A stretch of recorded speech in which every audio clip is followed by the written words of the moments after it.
All right, hey, welcome to Otter. My name is Matt Roberts with Shimano. I want to run you through the new Saint, our top-level downhill component group. And I have with me Steve Pete's Syndicate bike.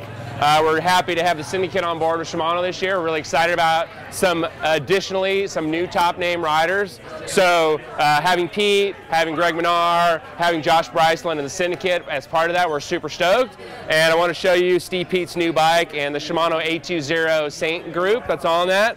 So we start with the crank. Everything starts here. Hollow forged duraluminum. So same material you're going to get on Dura-Ace, same material you're going to find on XTR is used to create a lightweight, stiff crank. It's a 1x10 system. So previous generations of Saint might have had a double or a triple, but now everything's everything's gravity specific, right? So we're going to give you a 38 or a 36 or even a 34 in the front.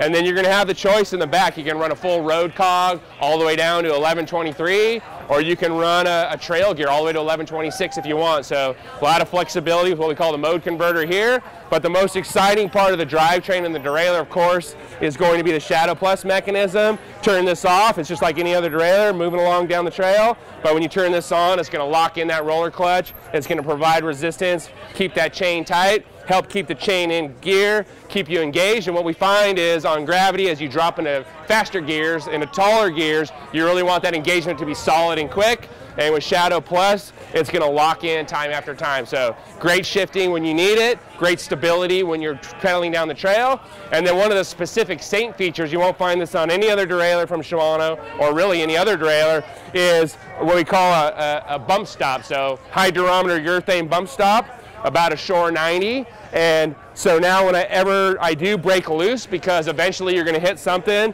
you're going to pull the chain, whether it's through suspension travel or through gravity, it's going to move. And when it moves, it's going to come back kind of hard. And so by installing a rubber bump stop there, we take out another bit of the noise. And when you take noise away from a gravity rider, the return is focused, right? So you give them focus, you give them control, they're locked in, the bike's doing what they want to do. So we love the drivetrain. We know it's going to be great. We also know that a perfect drivetrain only works when your bike's dialed, when your suspension's working, and when your brakes are there, right? So a very controllable brake system that's not going to make a lot of noise is important. And that was one of the major focuses of the new Saint group.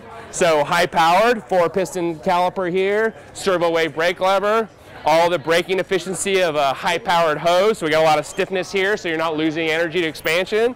We use ceramic pistons here, and you're going to get heat control and stiffness all the way through the system. You also have on Saint an extra long banjo. This aluminum banjo is going to dissipate heat before it can enter into the oil. You've got an Ice Tech rotor and pad system with the stiffness and the heat control and the basic power level of Saint. We feel that we've given you that perfect kind of combination of controllability. Really, we're excited about developing Saint during the World Cup racing circuit last year. We're excited about having both the Syndicate, the Athertons, we have Aaron Gwynn and the whole Trek World Racing team. So some of the fastest riders, some of the best product, and we're really looking forward to a great season and a lot of good racing this year. So.